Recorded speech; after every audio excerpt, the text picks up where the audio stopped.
Good morning, traders. It is 8:05 Chicago time, 9:05 Eastern on the 5th of July, 2018.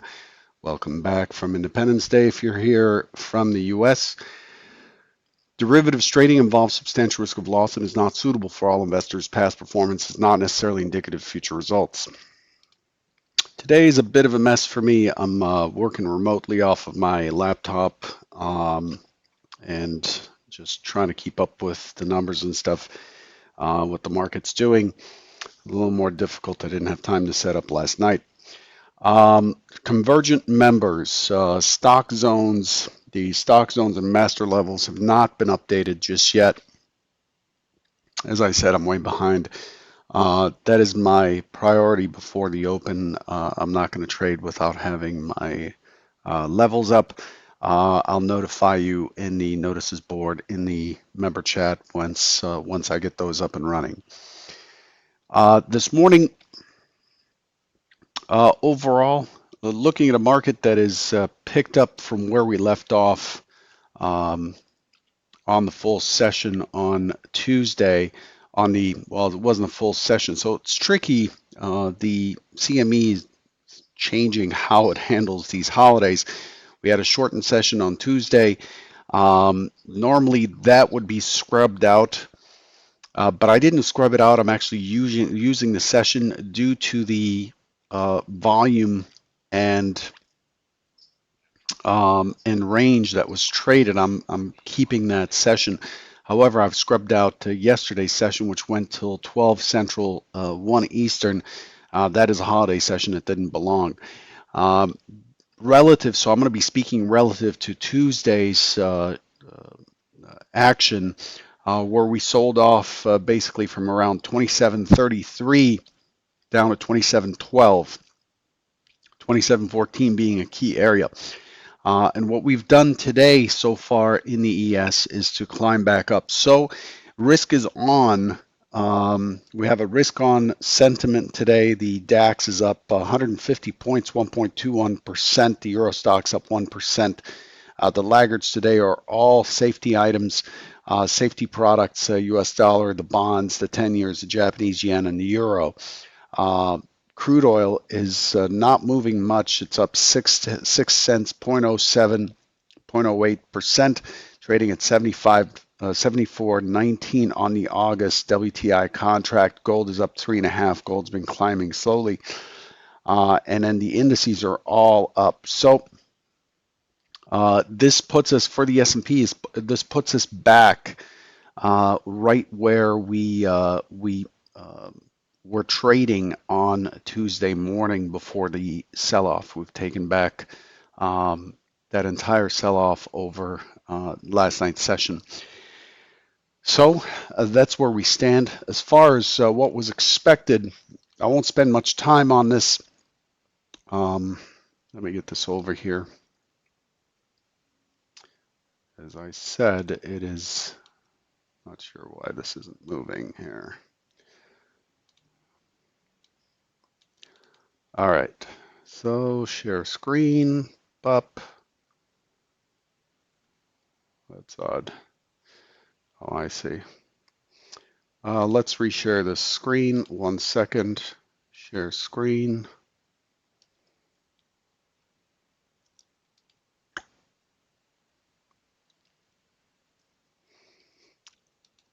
All kinds of technical problems today. All kinds.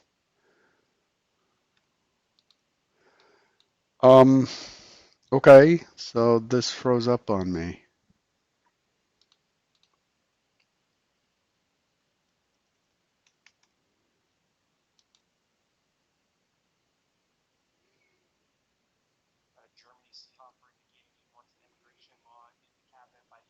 Can you all hear me? Can you all hear me? Um, 1 second. Let's get this sorted.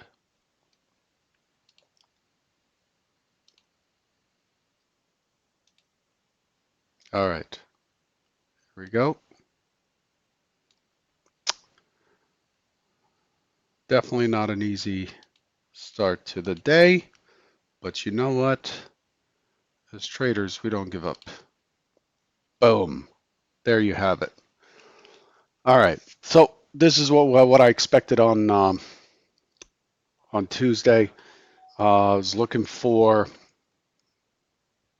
the market to um, was opening in a gap. I was looking for it to test lower at some point and then hold steady in the range. I was looking for it to hold between 27.27 and 27.45. That's the main plan. Given that it was going into the holiday, I didn't expect much movement. The secondary was a test up early that then fails at 27.45 and then it holds sideways. Neither one of those worked out. Here's what actually happened. Excuse me. Here's what actually happened right here. It looked pretty decent, right? So we opened in an open auction. We went back down. So this looked a lot like um, uh, the primary scenario. Let me grab the whiteboard. This looked a lot like the primary scenario where it was. All right, that color's wrong. Ooh, this morning, definitely a special morning.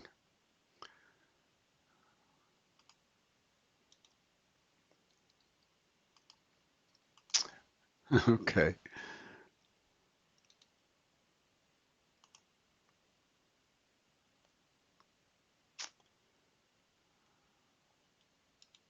All right, here we go. Bow.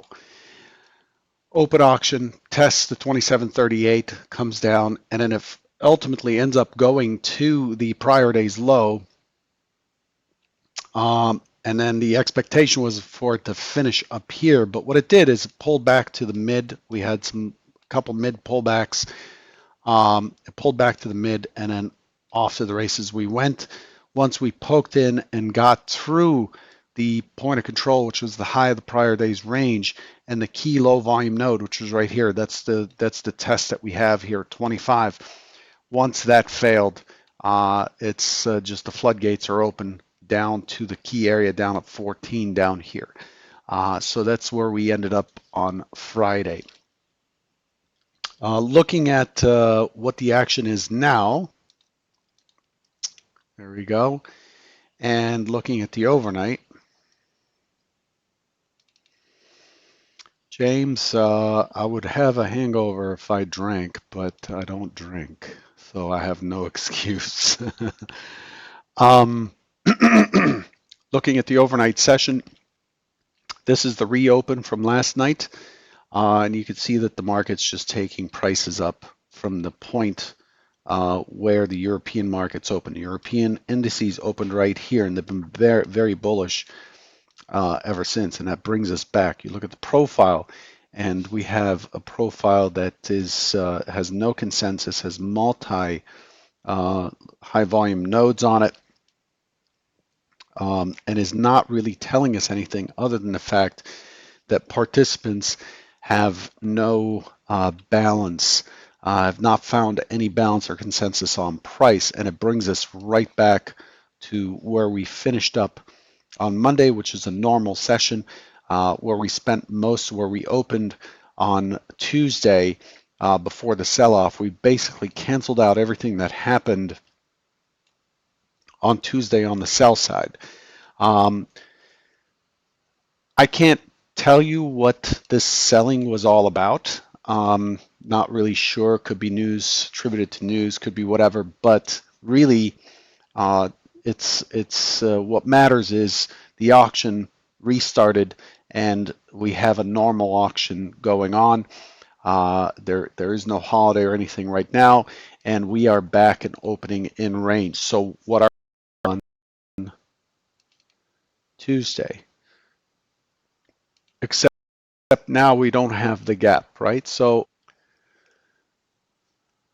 the first plan, we're opening in range. I'm expecting that we likely look responsive. The Overnight inventory is long.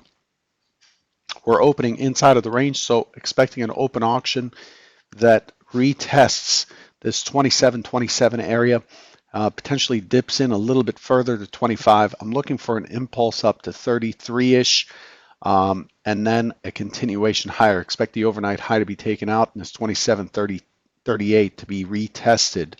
And we may settle up here at 40.50.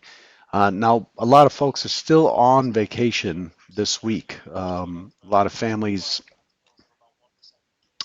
likely travel to their cabins and so on.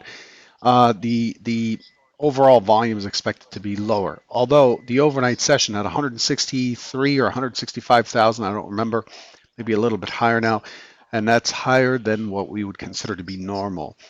So pretty active overnight session, which may translate into a pretty active day session. But overall, looking to the upside on on the primary scenario. If we open up and we continue higher to take out the overnight high um, and consolidate, I do expect that 38 to go, and again 40, but I'll be looking for an impulse down to resume what appear to be some pretty meaningful selling on Tuesday. So the secondary scenario is actually quite bearish down to around 14, not 19. Down to around 14. If we put in an opening swing, so how am I going to trade this? If we put in an opening swing, so let's go to white here on our color just to show what that looks like. So if we put in an opening swing, let's say the opening swing is right here, okay? Opening swing, imagine the opening swing is somewhere in here. And we push up, and we end up pushing through the opening swing and extending the opening swing down. I'm going to be looking for a pullback to mid, to an IB, to an opening swing low, whatever I can find, wherever I can find confluence, potentially a stock zone, preferably a stock zone. And I'm going to be pushing to the short side, and I'm going to be playing what I would call the flagpole here, this thin area underneath balance. This is likely to be rechecked once we push through this 27 area. So my goal with the secondary scenario, and I don't know if it'll play this way or not, my goal with the secondary scenario is once it rolls over, I want to be short, and I need to hold tight to 14. That's how we play that second scenario. And so that's the key element I'm looking for if it fails back through. So it's a function of what the market does. I'm not imposing my own opinion or wishes on the market. It's simply reading what is happening, but making sure that we have a plan so that we don't get in, get a few ticks, get out, and then the market runs for 10 points, for 40 ticks. The idea here is if it does push through, we have a plan for that, and that's the goal of these trader bites. Okay, so I'll leave you with those two plans, and hopefully you got something out of this session. Good luck today. It's expected to be a relatively light volume, probably 10, 15, 20% lighter than normal. So movement may get exaggerated a little bit like we saw on Tuesday. Good luck.